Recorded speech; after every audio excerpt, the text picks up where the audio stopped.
I don't know what everyone's talking about. This is clearly a 10 out of 10 anime. People calling it the worst show of the season, clearly over exaggerating. But seriously though, this episode was really fun. This show is at its best when it embraces the stupidity, when it allows characters like Light to get canceled in the funniest way possible.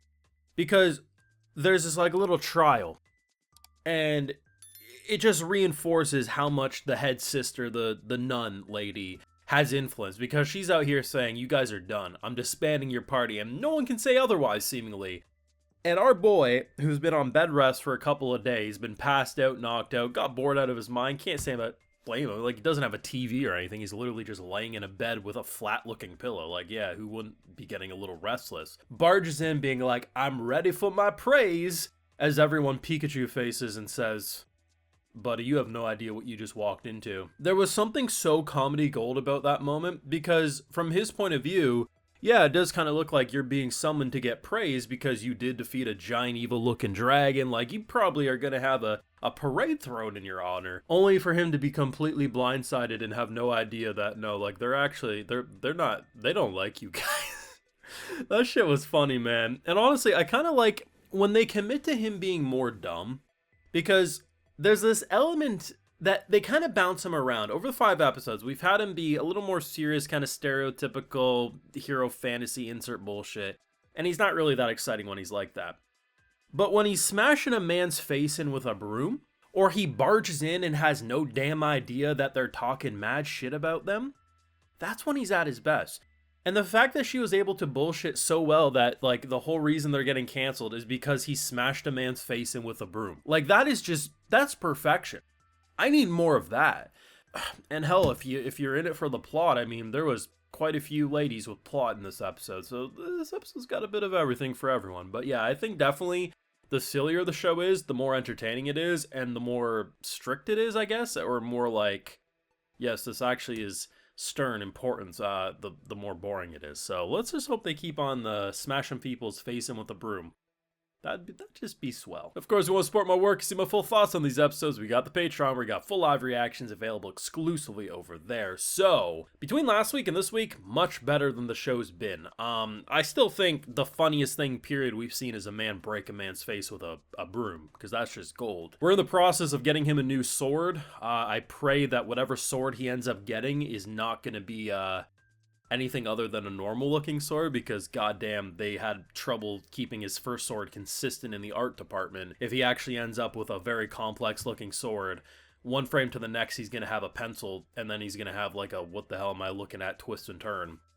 But the episode structure, the first half of it was kind of like what you would probably expect if you've seen enough of these types of shows. Okay, big battle, some character's gonna rest, let's regroup. Okay, we got this child who's with us. Yeah, she probably should have some gear. To be honest, I was concerned because, of course we have Busty Lena, who almost immediately gets thrown into the most whorish outfits known to man. And Isla's like, I want to be like you. And I thought to myself, if they commit to giving her a similar outfit, we're going to be throwing hands. Thankfully, they gave her something cute and innocent, which I appreciate. So the show's not as degenerate as I, initially feared it might go. But it was kind of cute. It's funny because, like, immediately when, like, they say, hey, you can't get any more loner swords. So that's where he got his sword. They never really explained that in the anime. He just randomly showed up with a sword one day. And it was really weird because, like, he wasn't an adventure prior and looked like a good sword. So, like, where the hell did he get it? Apparently, loner swords. No more of that. So we need to get him a new one. I thought to myself, this girl just spent probably an arm and a leg on this child. Like, can't she buy us a sword, to be honest? Like, and I assume she probably is going to do that, but it was just kind of funny when he was like having a meltdown about where he was going to get a new sword. And I'm thinking, she just bought a new outfit and shit. Like, she's got money, come on. And if anything, if you can loan a sword out from the guild, you could probably loan some money out from your future wife-to-be, most likely, but I digress. But it's kind of fun because I appreciate that there was at least some penalty. I mean, our boy did go through a lot. Like, he ate a bunch of new fruits, had a bunch of new abilities, and yeah, he had to go on bed rest. And I don't envy that because that looked boring as hell. And then watching the other two kind of bond, and it was nice kind of getting a better understanding of probably where Lena and Isla's, dynamic will go. It's definitely very big sister energy, which I appreciate. And, despite her comments like, do I belong here? And me saying, no. Even if we say your appraisal skill's good, usually these shows have an age limit to it. Like, I think the youngest I can remember a show actively confirming is like 12 or in that area, right? Like, it's usually like half the time they want you to be like 18 or 16, but usually you gotta be, because she looks like 8 years old to me. This shit doesn't have any limits. I guess anyone can apply. Why not, I suppose. But yeah, you know, I think the best part in terms of narrative, it has been like the mysterious, what the hell is this nun woman gonna do? What's the sister gonna do?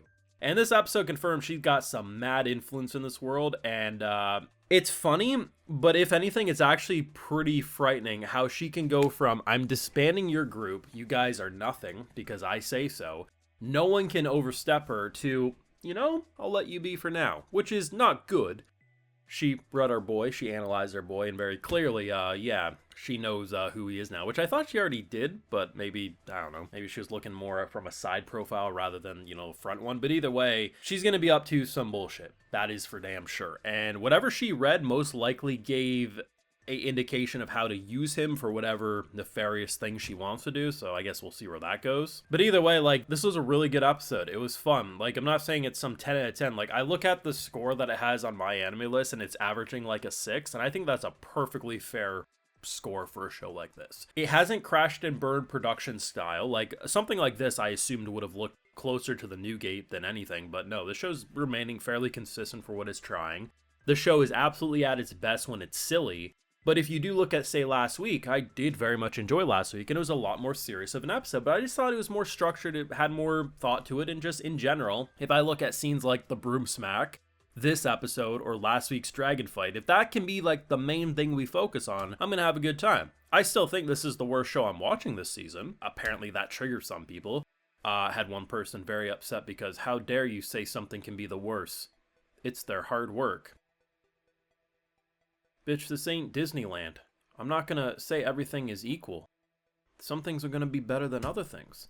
But if I didn't like it, if I didn't enjoy it to some degree, I wouldn't still be watching it. And to be honest, if anything, episode 4 and 5 makes me like the show more than the first 3 episodes did, so that's a good sign going forward. I just hope they commit to being more silly, because there's a damn reason why everyone loved the Broom moment.